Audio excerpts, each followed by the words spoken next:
Hi, hello guys, how are you all? Hi, hello schizos, how are you all? So இன்றைக்கி நம்ம news rack பண்ண போகிறோம். But ஆனால் சாதாரண ஏதோ ஒரு நியூஸ் ரேக் கிடையாது. இஸ்ரேல் அண்ட் ஈரான் ரெண்டு பேர் நடக்கிற கான்ஃப்ளிக்ட் ஒன்று போயிட்டு இருந்துச்சு. நீங்கள் நியூஸில் பார்த்துருப்பீங்க. பார்க்காதவங்களுக்கு தான் இது மெயினான விஷயம். Since it's already come to position of ceasefire, we have to understand the overall conflict. முதல்ல இதோட ஜியோ பாலிட்டிக்ஸ் என்ன, முதல்ல இஸ்ரேல் யார், பாலஸ்தீன் யார், அவங்களுக்குள்ள இருக்க கான்ஃப்ளிக்ட் என்ன, அண்ட் அது எப்படி இப்போ இந்த பர்டிகுலர் விண்டோ பீரியடில் எப்படி அது இஸ்ரேல் விசஸ் ஈரான்னு மாறிச்சு, ஏன் யூஎஸ் நடுவில் வந்துச்சு, இது மாதிரி பல கேள்விகள் இருக்குது, பல பெர்ஸ்பெக்டிவ்ஸ் இருக்குது. முதல்ல நியூஸ் மீடியா என்னவா ரிப்போர்ட் பண்ணுச்சுங்கிறத முதல்ல பார்ப்போம். And then will get to our political partner crack. அதுக்கிட்ட நம்ம எல்லாத்தையும் கேட்டு எல்லா கான்ஃப்ளிக்ஸ் அண்ட் ஹிஸ்ட்ரிஸ், யார் சைடில் என்ன இஷ்யூ, எதுக்காக என்ன ரீசன், உங்களை வேலிடேட் பண்ணிட்டாங்க, எல்லாத்தையும் நம்ம கேட்டு பார்ப்போம். First, how media covert it. Let's get straight to the show. The BBC. President Trump says he will make a decision on whether to join Israel's strikes on Iran within the next 2 weeks. The White House press secretary said Donald Trump thought there was a substantial chance of negotiations with Tehran over ending the conflict. It came at the end of another day of missile exchanges between Israel and Iran. Almost 300 people were injured in Israel today, including more than 70 when a hospital was hit. Iran has warned the United States not to get involved in the conflict, saying it would result in hell for the whole region. Our North America editor, Sarah Smith, is in Washington. Sarah. After all the fevered speculation that Donald Trump could make a decision to strike Iran at any moment, he has lowered the temperature considerably today by saying that he will make a decision within the next 2 weeks. There are no talks currently scheduled with Iran, not that we know of, but he clearly wants one last chance to try to do a deal in which Iran would agree to stop all uranium enrichment in return for not being attacked by some of America's largest and most destructive weapons. Donald Trump's instinct is pretty much always to try and force other countries to bully them into doing what he wants without having to resort to military action. Deep inside the White House, in the subterranean Situation Room, there are daily meetings discussing a possible US strike on Iran. Around the world, from Israel and Iran to the UK and the US, there is an intense focus on what decision President Trump will make. I have a message directly from the President, and I quote, "Based on the fact that there's a substantial chance of negotiations that may or may not take place with Iran in the near future, I will make my decision whether or not to go within the next 2 weeks." That's a quote directly from the President for all of you. Mr. Trump says he will not make a final decision until the very last second. You don't know. I may do it. I may not do it. I mean, nobody knows what I'm going to do. There are media reports that Mr. Trump has already approved a plan of attack, but not yet decided to implement it. He's pushed back on that, saying on social media, "The Wall Street Journal has no idea what my thoughts are concerning Iran." Israel has vowed retribution for this latest Iranian attack on a hospital in Beersheba. The Prime Minister is urging Donald Trump to join the battle. President Trump will do what's best for America. I trust his judgment. He's a tremendous friend, a tremendous world leader, a tremendous friend of Israel and the Jewish people. And we will do what we have to do, and we are doing it. We are committed to destroying the nuclear threat, the threat of a nuclear annihilation against Israel. We're able to do it, and we, of course, will make our own determination. But I have to say that the partnership with the United States, the partnership with President Trump, with whom I speak to almost every day, is incredible. No one in Iran is speaking directly with President Trump, not that we know of, but he's still holding out hope that the regime may agree to give up their nuclear program without American military action. Their public statements, though, are defiant. We think that this war is not American war, but if they would like to get into this war, President Trump will be remembered forever for a war that it was not his war, but dragged in, and this will be a quagmire, and this will be hell for the whole region. The likely focus of an American attack is the deeply buried nuclear site of Fordo, south of Tehran. Getting to this facility is near impossible with existing weapons in Israel's current arsenal. It's deep inside the mountain. If the US attacks, they would have to use the B-2 Spirit stealth bomber. It is the only aircraft capable of effectively deploying the GBU-57, the massive ordnance penetrator that weighs in at 30,000 pounds. The biggest risk would be to US forces stationed in the region. If an Iranian reprisal were to kill an American, a wider conflict could quickly ensue, one with global consequences. The principle is that we need to de-escalate this. There's a real risk of escalation here that will impact the region, possibly beyond the region, into Gaza, and obviously it's already having an impact on the economy. So I've been absolutely clear, we need to de-escalate this. By giving himself 2 weeks to reach a decision, President Trump has created some breathing room, a little time to give diplomacy a chance. He's hoping that the threat of US airstrikes might be enough to force Iran to comply with his demands and prevent America getting dragged into the kind of foreign war he pledged to avoid. Sarah Smith, BBC News, Washington. Well, let's talk to our correspondent Ione Wells, who is in Jerusalem. All quiet so far tonight over Israel, but what happens now? Do they give diplomacy a chance? Do these missile attacks stop? Well, I think the short answer is no, and there's a couple of factors that I think contribute to that. Firstly, we have to look at why Israel struck Iran in the first place and their justification for that. They said that Iran's nuclear program was days away from potentially producing a nuclear bomb, something that Iran denies, and that this was an existential threat to Israel. They came up with a long list of targets that they wanted to eliminate, including Iran's entire nuclear program, but also its ballistic missile threat. Now, it would seem odd for the Israeli government to suddenly decide to stop this targeting, which is clearly stated, is its aim. Now, secondly, Israel, and especially Prime Minister Benjamin Netanyahu, has long been sceptical of Iran's diplomacy. It is one of the reasons that people think that they may have decided to strike Iran before what was supposed to be the latest round of US-Iran negotiations over Iran's nuclear program.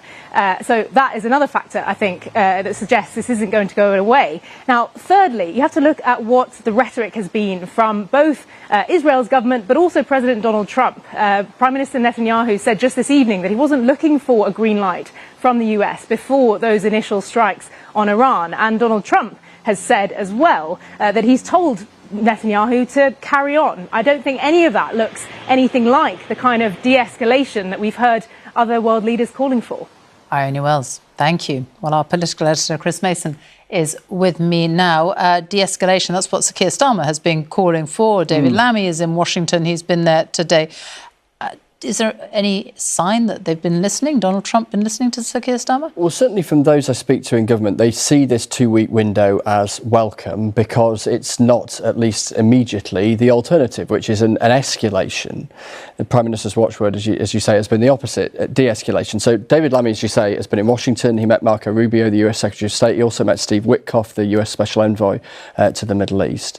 And I detect coming out of that a sense in Washington that emphatically they would prefer a diplomatic solution, but they're quite pessimistic about the likelihood of getting to that, and that the military action remains on the table. The Foreign Secretary is now flying to Geneva in Switzerland. There's talks there with Iran's Foreign Minister alongside Germany and France. And then back here at Westminster, there are historical parallels. They're imperfect, but they're nonetheless being made, including from figures in government, with Iraq of 2 decades ago.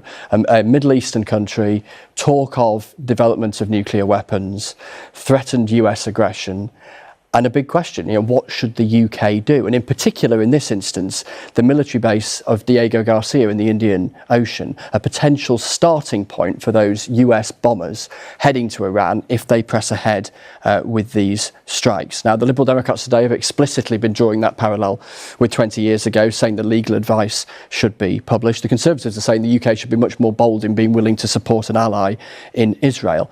So for now, the talking continues, but at some point, the Prime Minister's phone could ring and it could be Donald Trump saying, are you with us or not? And that is a big decision. Chris Mason, thank you. Well, one unlikely mediator in all this, at least that's what he has offered to do, is Russia's President Putin. Russia has a strategic partnership with Iran and he is urging the United States not to intervene. Our Russia editor, Steve Rosenberg, reports. It's an economic forum. But in St. Petersburg this week, Vladimir Putin isn't just talking business.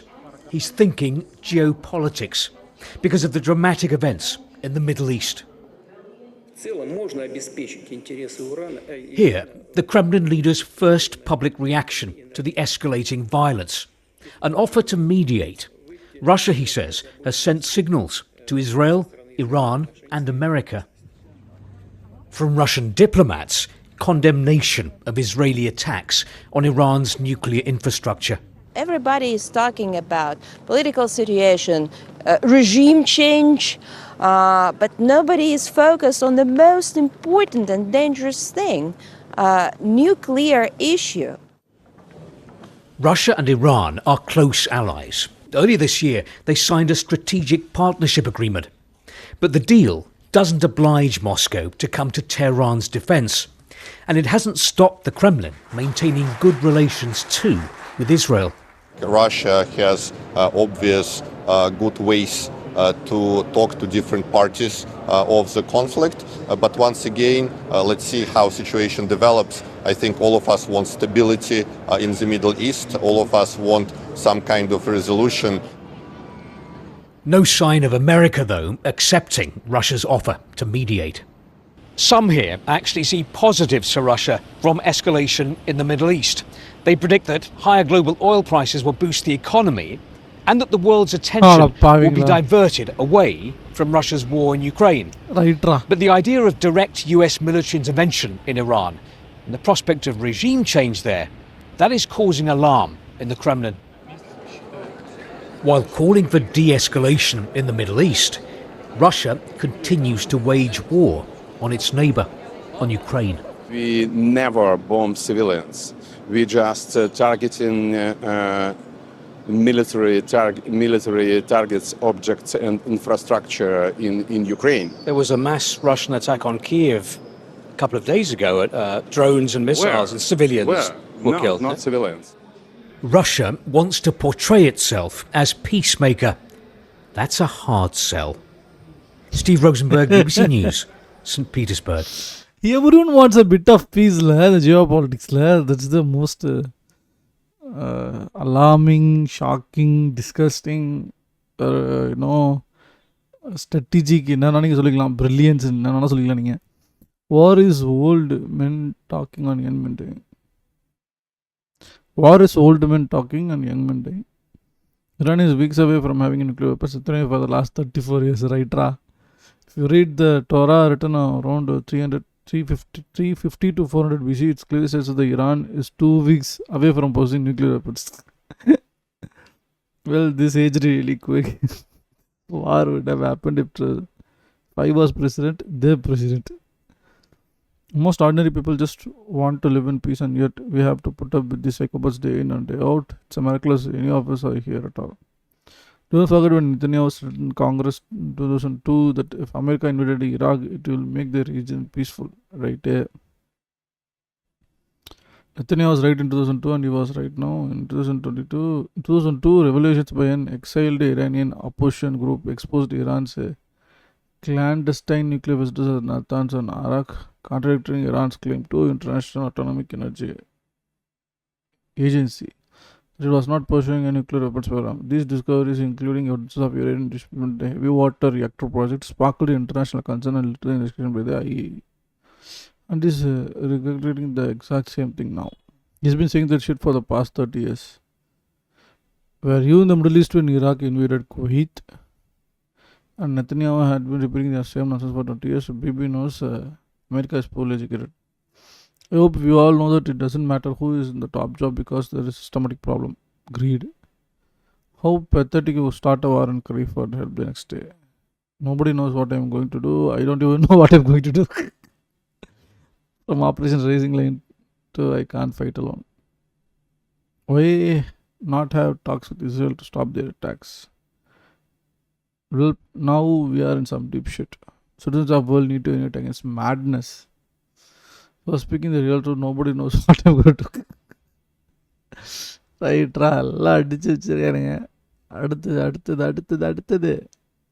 okay guys, I think that's it from my end. Hope you enjoyed the video. Iran and Israel versus எந்த இடத்துல Iran and US conflict எல்லாம் எங்கே சுற்றி வந்துச்சு எந்த மாதிரி news report ஆச்சுங்கிறத பார்த்தோம். நான் க்ரெடிபிள் நினச்சேன் 2 நியூஸ்லேயே ஒரு நியூஸு ஒரு நியூஸ் வந்து இஸ்ரேலேருந்து ரிப்போர்ட் கூடாதுன்னு பேன் பண்ணிட்டாங்க. இன்னொரு நியூஸு கமெண்ட் செக்ஷனில் போட்டு அட்டென்ட் அடிச்சுன்னுக்கிறாங்க. ஏன்னா அப்படி பேஸ்டாக பண்ணுறேன்னு. ஸோ இந்த வார் ஆஃப் நேரட்டிவ்ஸ்க்கு என்ன தான் தீர்வுனா டெஃபினெட்லி ஏ தான் தீர்வு. அட்லீஸ்ட் நீங்கள் குறைஞ்சபட்சம் ஏ கேட்டால் what are the reported incidents happen, எந்தெந்த கண்ட்ரி ஹிஸ்டாரிக்கலி எந்தெந்த டைமில் என்னன்னு சொல்லி என்ன வேலிடேஷன் வச்சுக்கிட்டு அவங்களாம் வாருக்கு போனாங்க, அது அப்புறம் எப்படி தீர்வாச்சு, யாருக்கு என்னென்ன பிரச்சனை, என்னென்ன கிரிட்ஜ், என்னென்ன பீஃபுங்கிறது நம்ம பொறுமையாக இன்னொரு வீடியோவில் கூட சீக்கிரமாக தான் பார்ப்போம். Hope you enjoyed up till now this news react. வேறு கிரெடிபிள் நியூஸ் இருந்தால் நியூஸ் சொல்லுங்கள் கமெண்ட் செக்ஷனில். நான் ஆச்சு தான் பார்த்து தெரிஞ்சுக்கிறேன். Jio politics is very very mind fucking thing that everyone wants a peace. Everyone is a cold-hearted beast தான் நான் சொல்லுவேன், who just want their own peace. And உங்களுக்கு ஏதாவது நான் படம் உங்களுக்கு பிடிச்சிருந்ததுன்னா லைக் பண்ணுங்கள். And if has some suggestions bro இப்படி பண்ணால் நல்லாயிருக்கும், இதை பற்றி ரியாக்ட் பண்ணுங்கள் அப்படின்னு எந்த சஜஷன்ஸ் ஆகும் including the criticism, just let me no the comment section. I will be reading all this comments. And if you want to support me, hit that subscribe button. That's the only you can support my community like me. கூட சீக்கிரம் நல்ல video உங்களை சந்திக்கிறேன். Until then, bye bye. See you all. Peace out.